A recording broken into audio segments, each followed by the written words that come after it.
How to add your birth name on Facebook mobile. Hello guys, in today's video I'm gonna show you how to add your birth name on Facebook mobile. First thing, go to Facebook and click these three lines here and click settings and privacy, and then click settings and go down until you find profile information, and go down again and click this one, add other name, and click nickname.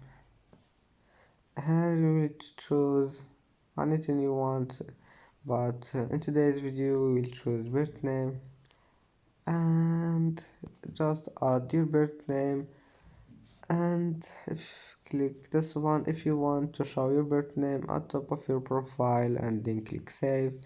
And that's it for today's video. If you like this video, don't forget like and subscribe, and see you in the next video.